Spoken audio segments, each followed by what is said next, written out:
3월 새학기가 시작된 이후 첫 교내 집단 발병이 확인됐고 해외 변이 바이러스 감염 사례도 속출하고 있어서 방역 당국이 긴장하고 있습니다.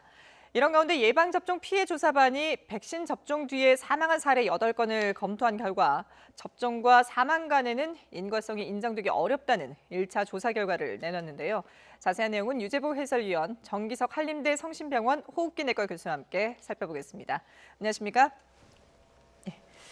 자, 신규 확진자 수가 다시 400명으로 올라가긴 했습니다만은 눈에 띄는 것이 지금 경기도 안성에서 집단 감염이 발생한 부분 아닐까 싶은데요. 어떤가요? 그렇습니다. 어제는 이제 그 전날보다 꼭 100명이 늘었는데 네. 대부분이 그 안성에 있는 축산물 공판장에서 대규모 집단 감염이 나왔죠. 예. 여기는 전체 직원이 한 600명 되는데 아직 검사가 안 끝났습니다. 그런데도 지금까지 한 60명 정도가 나왔고요. 네. 내국인 절반, 외국인 절반 확진자 비율은 이렇습니다.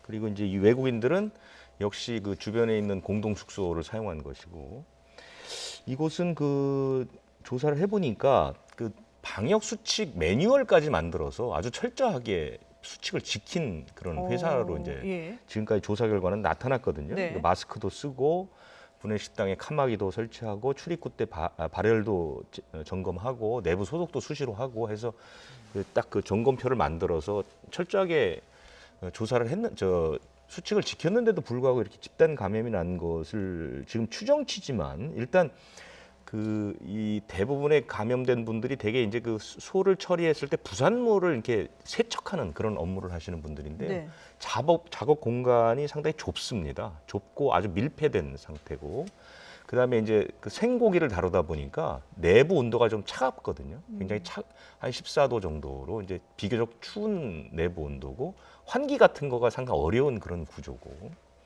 그다음에 이제 그 세척을 하다 보니까 사람들이 이렇게 다닥다닥 붙어 있는 그런 구조죠. 네. 그러다 보니까 이게 아무래도 감염이 될 수밖에 없는 그런 구조. 마스크를 썼다 하더라도 예. 너무 이제 밀접하게 접촉을 하는. 그러니까 산밀의 구조가 정확하게 갖춰져 있기 때문에 그래서 아마 집단 감염이 일어난 것 같습니다. 그러니까 네. 2명이 확진되고 전수검사 과정에서 지금까지 나온 게 60명이고요. 아직 절반 정도 검사를 안 했기 때문에 그 후에는 더 나올 가능성이 상당히 높습니다. 예. 거기다가 지금 부산 어시장에서도 비슷한 상황에서 이게 집단 감염이 발생했다고 하는데 여기는 어떤 건가요? 어제 말씀드린 감천항 그 네. 항운노조 네. 거기 관련입니다. 그래서 어제 이제 그 감염되신 분들하고 추가로 이제 11명 정도가 단독 그 집단 감염으로 이제 명명이 됐는데 네. 그분들이 대개 다 저 경매에 참여하는 분들입니다. 경매에 물건을 나르거나 예. 또 경매에 직접 참여하는 분들이기 때문에 어젯밤까지 계속해서 확진자가 나오면서 오늘부터 경매가 중단이 된 것이죠. 그래서 이 부분은 아직까지 경매가 언제 이루어질지는 아직까지 알 수가 없습니다. 지금 계속 검사 중이기 때문에 그래서 네. 아무래도 부산의 이 어시장이라는 게 규모가 크다 보니까 그렇죠. 이분들 그 어떤 그 상업 행위에는 상당히 지장이 많겠죠. 그런가 하면은 지금 이제 그 학교 내 감염인지 여부가 이제 어제까지는 확인이 안 됐었는데 일단 그 고등학교 축구부에서 감염된 부분 이거는 지금 학교 감염으로 봐야 되는 건가요? 그렇습니다. 예. 이 부분이 이제 또 방역의 사각지대가 이번에 또 나온 것이죠. 어. 이게 뭐냐면 작년에 코로나 사태를 겪으면서 학교 내에 운동부가 많이 없어졌습니다.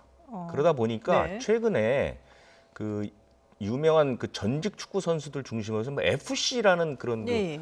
학교 안에 운동부가 아니라 학교 바깥에 운동 클럽 같은 거 많이 예. 만들지 않습니까? 근데 여기에 이제 그 학교체육진흥법이라는 것이 있어서 학교 내에서 운동부를 운영할 때는 기숙사나 공동숙소를 운영할 수 없도록 지금 만들어 놨는데 학교 바깥에서 만든 축구 클럽은 이 법의 적용을 받지 않습니다. 그래서 이 서울 광문고등학교의 이 축구 클럽은 그 안에 현재 31명이 공동 생활을 했다는 거죠. 네. 선수가 27명, 그다음에 지도자가 4명. 이 가운데 15명이 확진이 된 겁니다. 그러니까 그 같이 생활을 하면서 운동을 같이 계속해서 했던 그것이 집단 감염의 원인으로 현재까지 이제 결론은 아니고 추정이지만 그리고 이제 그것이 이제 학교 생활로 이어졌기 때문에 이제 학교 내의 집단 감염으로 봐야 되겠죠. 그렇군요.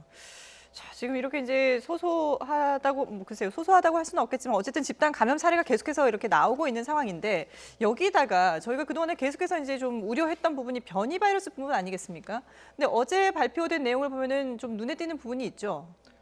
어제는 그 국내 감염이 무더기로 나왔죠. 예. 그리고 이제 지금까지 상당 기간 동안에 이제 영국발 변이 확진만 나왔는데 그렇죠. 어제는 국내 감염인데 남아공발 확진이 나왔죠. 그것이 좀 특이할 것 같고요. 어제는 20명 가운데 9명이 국내 감염입니다. 경기 광주시에 있는 식품 회사가 있고 경기 김포시의 일가족, 그다음에 인천 서구의 무역회사, 경기 여주시 제조업체, 부산 북구의 장례식장 이런 것들인데요.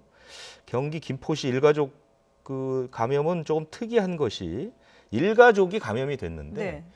지표 환자, 그러니까 그 가족 가운데 첫 번째 확진된 분이 해외 여행 이력이 있었거든요. 그래서 검사를 했습니다. 네. 근데 그분은 변이가 발견되지 않고 나머지 일가족이 전원 변이 바이러스가 나왔거든요. 그렇기 때문에 이것이 어떤 것인지 지금 조사는 중입니다. 그러니까 다른 가족들은 혹시 다른 곳에서 감염이 됐을 수도 있고요. 그래서 지금 조사 중이라는 게 좀 특이하고, 또 하나는 이제 부산 북구 장례식장 이 부분도 지금 이 부산 북구 장례식장을 통해서 울산의 골프 연습장까지 한 41명 정도인데 지표 환자에서 변이 바이러스가 나왔습니다. 그렇기 때문에 나머지 분들을 조사하게 되면 무더기 변이 바이러스가 나올 가능성이 상당히 높거든요. 예. 이래서 지금 최근 들어서 변이 바이러스가 확인되는 사례가 점점 많아지고 있고 그 폭 빨라지고 있고 예.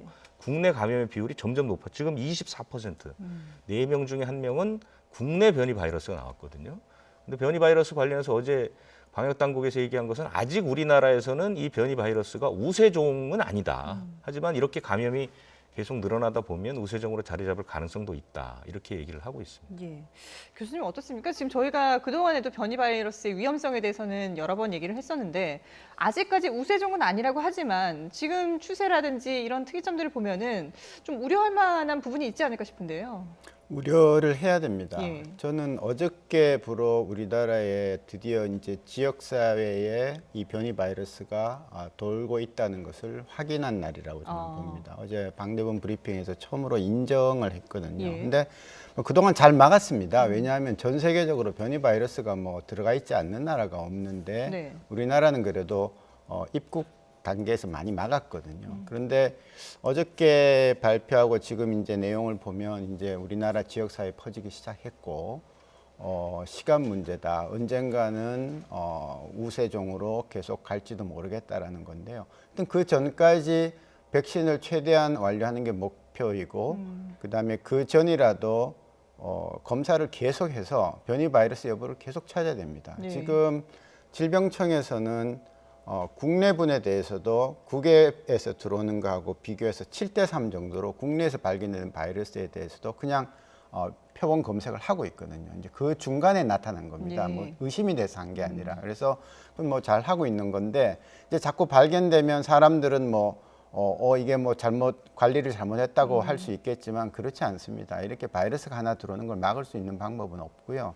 계속 관리를 해서 최대한 그쪽 지역에 발견된 지역에는 지금까지 했던 것보다 좀 더 강하게 엄하게 차단 조치를 함으로써 더 이상 퍼지는 걸 막는 것만이 가장 좋은 방법이다 그렇게 볼 수 있습니다. 이 변이 바이러스가 더 확산되기 전에 백신 접종을 빨리 해야 된다라고 말씀하셨는데, 근데 지금 모더나도 그렇고 화이자도 그렇고 뭐 영국발 바이러스에 대해서는 어느 정도 좀 효과가 있는 것으로 알려지고 있습니다만은 지금 어제 발표된 그 남아공발 변이 바이러스에는 효과가 없다고 지금 연구 결과가 나오고 있거든요. 그러면은 이게 백신을 접종한다 해도 변이 바이러스를 완전하게 막기는 힘든 게 아닌가 싶은데요. 예, 맞습니다. 그렇지만 그래도 미약하게나마 이제 막을 수 있는 능력이 있기 때문에 일단 백신을 다 맞아야 돼요. 안 맞는 것보다는 낫다는 네, 거죠. 예. 그리고 제가 가끔 말씀드리지만 우리나라에서 이 변이가 아니더라도 들어온 변이가 아니더라도 우리나라 사람들끼리에 계속 이렇게 감염이 끊이지 않으면 우리나라 자체 내에서도 변이가 생깁니다.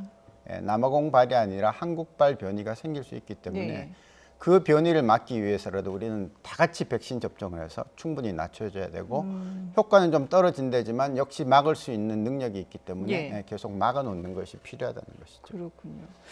자, 지금 뭐 백신 접종 얘기가 나왔는데 그 어제도 지금 순조롭게 백신 접종이 많이 늘어나지 않았습니까? 어제 그 백신 접종 현황 그리고 또 이상 반응 현황은 어떤지 좀 정리를 해볼까요? 어제로 1차 접종 대상자 가운데 꼭 절반이 맞았습니다. 네. 어제는 많이 늘어서 6만 명 넘게 접종을 했고요. 그래서 38만 3천 명 정도 됩니다. 1차 접종 대상자가 이제 오늘 20일까지가 목표인데요. 네. 76만 3천여 명 되니까 어제가 딱 50.2%가 맞았더라고요. 이상 증세도 그만큼 늘었죠. 그래서 예. 936건 늘어서 4,800건이 넘었고요. 대부분은 경증 반응이고 어제 아나필락시스 의심 신고는 10건 정도 나왔고요.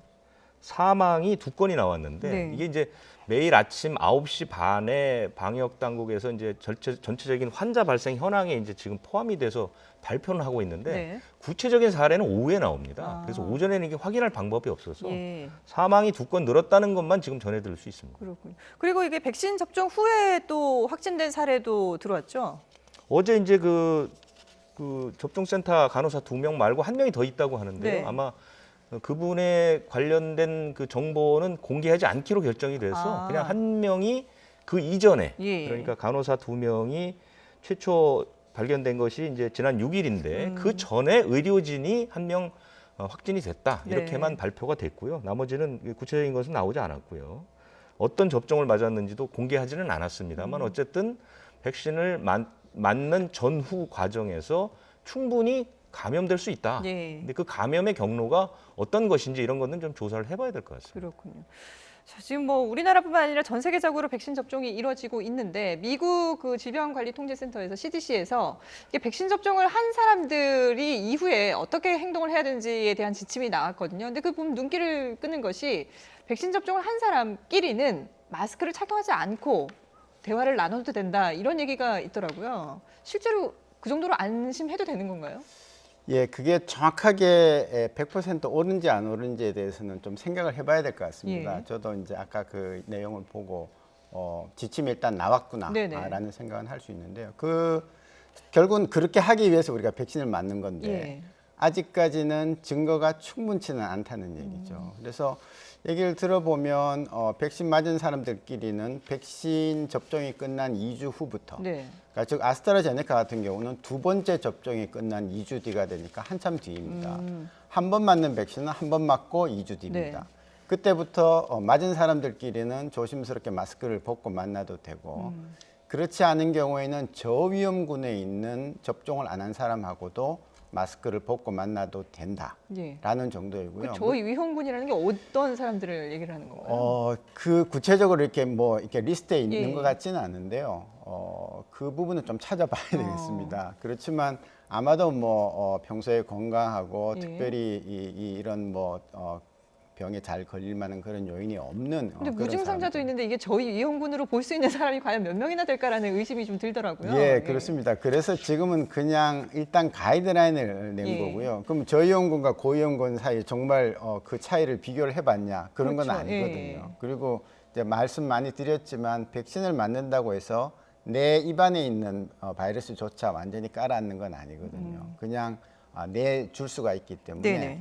그래서 아마 그 저위험군이라는 것은 평소에 바이러스를 받아도 크게 문제가 없는 사람들이고 고위험군은 이제 면역 저하자라든지 고령자라든지 예. 기저질환이 심한 분들 이제 이렇게 나누어서 하는 거로 그렇게 이해를 하면 될 것 같습니다. 네네. 그렇지만 그것은 어디까지나 미국의 가이드라인이고요.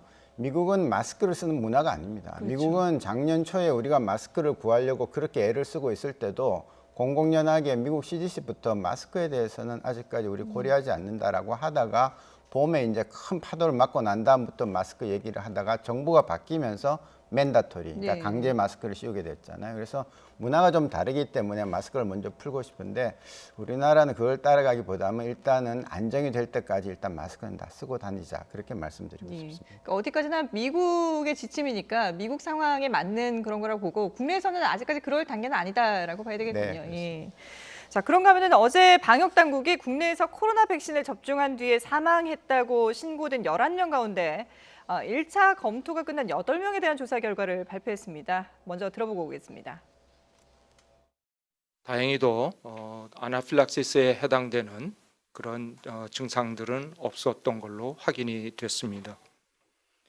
또한 기저질환에 대해서 조사한 바에 의하면 대부분의 환자분께서는 뇌혈관계 질환이나 심혈관계 질환 등을 기저질환으로 갖고 있어서 기저질환의 악화에 의한 사망으로 판단을 하였습니다.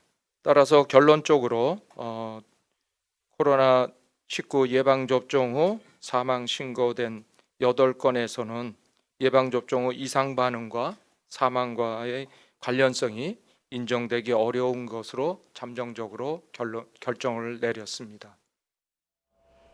네, 예방접종 피해주사단에서 8건의 사망 사건은 백신 접종과는 관계가 없다라고 얘기를 이제 했거든요. 교수님께서 구체적으로 왜 이런 이제 결론에 이르게 됐는지 좀 설명을 해주시죠.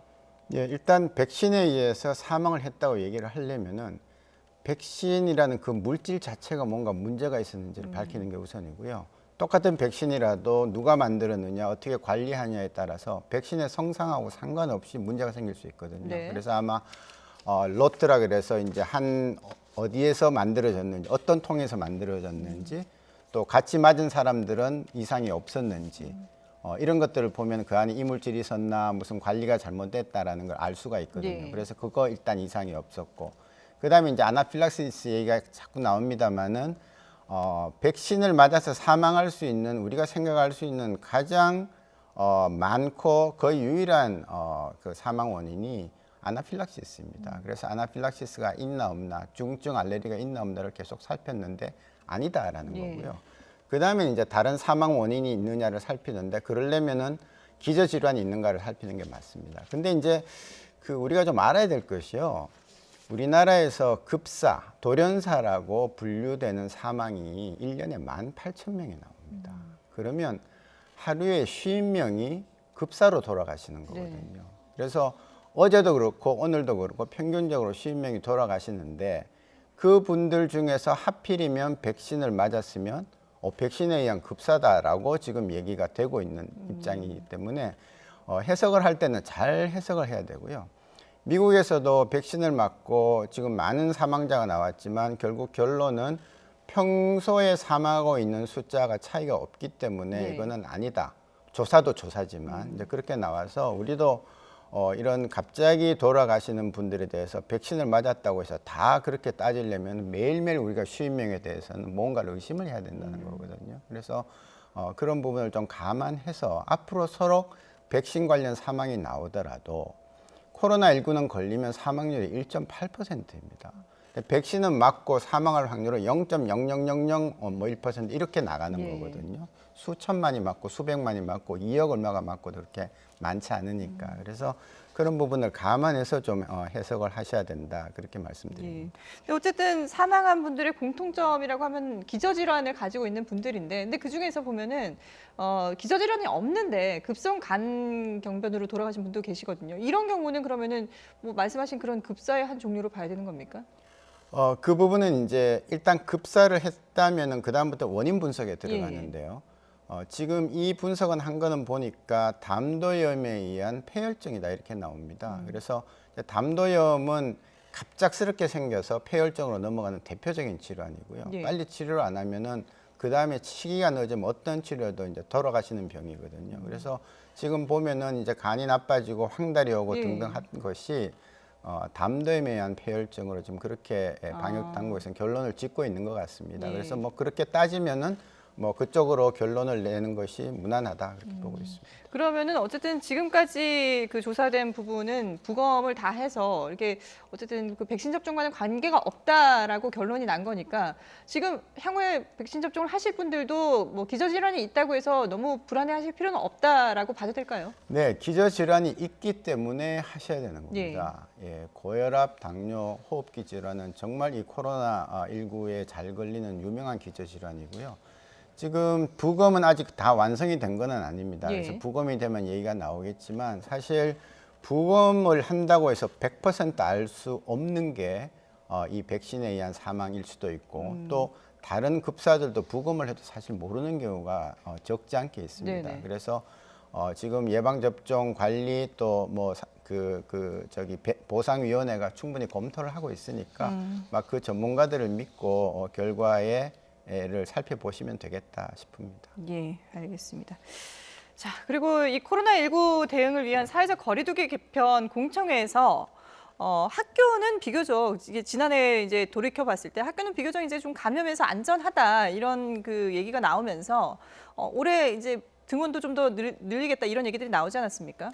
전 세계적으로 그런 경향이 강합니다. 예. 각 나라마다 지난해 1년 동안 유럽 같은 나라들은 학교를 많이 못 갔지만 전체적인 평가는 오히려 아이들이 학교에 있는 것이 더 안전하다. 네. 그것은 이제 우리나라의 몇몇 조사 결과도 나왔죠. 가족이라든가 이런 사람으로 인한 전파가 거의 30% 가까이 되는데 학원을 포함한 교육시설에서는 8% 정도밖에 되지 않았다는 거죠. 그리고 다른 논문을 보면 뭐 아예 더 훨씬 더 낮은 감염률을 보였고 지난해를 뒤돌아봐도 우리 학교에서 그렇게 눈에 띌 정도의 집단 감염이 일어난 경우가 그렇게 많지 않았거든요. 네. 그렇기 때문에 그리고 이제 그 무엇보다도 이제 학습권에 관한 문제들 이런 문제들 때문에 현재보다 조금 늘리자는 의견들이 전체적으로 우세를 합니다. 네. 지금까지는 이제 사회적 거리두기 단계에 따라서 3분의 1, 3분의 2 이런 이제 밀집도로 가게 되고 네. 많은 학교들이 대개 고3 초등학교 1, 2학년 고3 유치원생은 다 이제 등교를 하는 걸로 하고 서울은 중3도 등교를 하게 하고 뭐 대구는 중학교 1학년도 등교하게 하고 자체 단체별로 이제 조금씩 차이는 있지만 네. 전체적인 흐름은 가능하면 학교를 좀 많이 갈 수 있는 방향으로 가야 되겠다 그런 것이고 거기에 대한 전제 조건은 물론 학교 내 방역 수칙 이런 부분들을 좀 철저히 지키는 그런 방식으로 가지 않을까 하고 거리두기 개편과 관련해서는 등교 부분이 정해진 건 없습니다만은 네. 어쨌든 그 개편하는 방향 자체가 대폭 완화하는 쪽으로 가니까요. 등교 수업은 늘어날 가능성이 대단히 높다. 이렇게 봅니다. 예. 그러니까 앞서 저희가 그 고등학교 축구부 얘기도 했습니다만은 학교 내에서 이런 감염도 전혀 없는 건 아니지만 그래도 비율상으로 봤을 때는 그렇게 우려할 부분은 아니다라고 봐야 되는 거군요. 이제 고등학교 축구부 집단 감염도 엄밀히 말하면 학교 내에 감염됐다기보다는 예. 축구부에서 같이 생활하는 그 친구들만 다 감염이 된 거니까요. 네. 학교 내에서 현재 방역 그 수칙만 제대로 지킨다면 그렇게 엄청난 발병이 생기지는 않을 것 같다는 게 지난 1년 동안 축적된 경험이지요. 예. 근데 지금 서울대에서는 이 캠퍼스 정상화를 위해서 학교 안에서 신속 유전자 증폭 그 PCR 검사를 도입하겠다라고 입장을 밝혔다고 하는데 이거는 어떤 이유에서 이렇게 지금 운영이 입장만 되겠다는 밝힌 게 아니고 예. 심사를 그 식약처에 넣었고요. 네. 그 승인이 된 상태입니다. 아. 그래서 이제 시작이 될 겁니다. 그래요. 예. 근데 이제 대상은 조금 당초 목표했던 것보다는 적어졌어요. 네. 그러니까 그 자연과학이나 공과대학은 이제 워낙 실험실 같은 게 많으니까요. 네네. 거기에 있는 연구실의 종사자들 한 5천 명 정도만 우선 하겠다. 학생 대상은 아닙니다. 네. 그런데 이제 두 가지 PCR 진단 시약을 들여오겠다는 것이죠. 예. 그러니까 우리가 하고 있는 그 PCR 검사하고 그다음에 이제 그 항원 검사 이거를 이제 병행해서 주기적으로 검사를 하겠다는 겁니다. 계속 검사를 해서 양성자를 미리미리 걸러내겠다고 하는데 이것이 현실화가 된다면 아마 이제 대학도 지금 대학은 거의 많은 대학이 그 대면 수업을 못 하고 있거든요. 네네. 그런데 이것이 도입되면 아마 이제 학교에서도 대면 수업이 좀 더 넓어지지 않을까 그렇게 기대는 갖게 하는 예. 것이죠. 교수님 지금 이제 백신 접종이 이루어지면서 학교 종사자들을 좀 우선 접종 대상자로 빨리 당겨야 된다 이런 얘기들도 나오고 있는데 학교에서 이런 검사도 좀 자주 신속하게 할 수 있다면은 조금 더 이 불안감을 없앨 수 있지 않을까라는 생각도 드는데 현실적으로 봤을 때는 이 방역 측면에서 어떻게 평가를 하세요? 아마 방역 당국에서도 뭐 괜찮겠다라는 예. 정도는 얘기는 했지만 이제 저희는 조금 더 정확했으면 좋겠다는 걸 추구하는 입장에서는 네. 약간의 운영의 묘리를 살려야 된다고 봅니다. 왜냐하면 이게 이제 신속 PCR이라는 게 1시간이 걸리기 때문에 네. 우리가 늘 하고 있는 6시간짜리에 비하면 굉장히 짧게 되는데 그만큼 급하게 할 때는 정확도는 떨어지기 마련이겠죠. 그래서 과연 6시간을 못 기다리고 1시간 만에 검사를 해서 결과를 보고 일을 해야 될 만한 그런 충분한 사유가 있는가, 네. 응급한 사유가 있는가를 봐야 되는 것이고요. 자, 1시간짜리 검사에서 오늘 오케이, 그럼 오후부터 일하세요. 그리고 그분은 일하고 저녁에 가서 친구 만나서 놀다가 코로나 걸려서 그 다음날 또 검사합니까? 검사 안 할 거거든요. 그러니까 주기적으로 하는 거니까. 네. 그러면 그 사이에 한 며칠 동안의 방심이 오히려 감염을 부를 수 있는 거기 때문에 굳이 1시간짜리를 다 도입해야 되느냐에 대해서는 저는 더군다나 정확도도 떨어지기 네네네. 때문에 조금 의문이 있고 그런 것들을 많이 하면 많이 할수록 부정확도는 그러니까 이제 할 수 있는 시설이 정해져 있고 인원이 정해져 있는데 그걸 네. 그렇게 다 할 수 있겠느냐라는 겁니다. 원래 1시간짜리는 방역 당국에서 응급실에서 정말 급하게 뭔가 커다란 조치를 해야 되는데 제대로 된 조치를 해야 되는데 1시간 만에 보고 들어가자라는 뜻에서 이제 허가가 된 거라서요. 네. 한번 뭐 시도를 하는 거는 좋지만 그거를 다 믿고 가기에는 조금 고려해야 될 점들이 있다 그렇게 말씀드립니다. 예. 그러니까 정확도도 정확도지만 이게 그 검사를 한 사람이 잘못 받아들일 수 있다는 거죠. 그러니까 나는 안전해라는 그런 인식을 줄 수 있다는 거군요. 잘못된 그렇습니다. 인식을. 예. 네. 근데 그거는 그 우리 6시간짜리 검사를 받는 것도 마찬가지잖아요. 이게 검사를 받았다고 당장에 음성이 나왔다고 해서 나는 안전하다라고 생각해서는 안 되는 거잖아요. 그래서 지금 어떤 일부 시에서는 전수조사 하지 않습니까? 예. 가구마다. 예. 그래서 나온 게 뭐가 있습니까? 그래서 그거를 의심이 되는 접촉자 그룹이라든지 아니면 뭐 집단 거주 시설에서 우리가 의심이 되니까 동두천 같이 그렇게 한번 시도하는 거는 좋습니다. 네네. 그러나 이거를 매번 이렇게 전수조사를 하면서 가는 것은 뭘 하더라도 그 다음에 감염이 되는 것을 피할 수가 없는 겁니다. 그러니까 위내시경을 해서 뭐 안에 암이 없다 그러면 예. 우리가 6개월, 1년 정도는 보장이 되는데요. 이 PCR 검사는 지금 없다고 1시간 뒤에 감염이 안 되라는 보장을 못 하기 예. 때문에 그래서 잘 생각해서 하셔야 된다는 말씀. 그렇군요. 알겠습니다. 네, 지금까지 코로나19 상황 유재복 해설위원 그리고 정기석 한림대 성심병원 호흡기내과 교수와 함께 자세히 살펴봤습니다. 두 분 말씀 잘 들었습니다.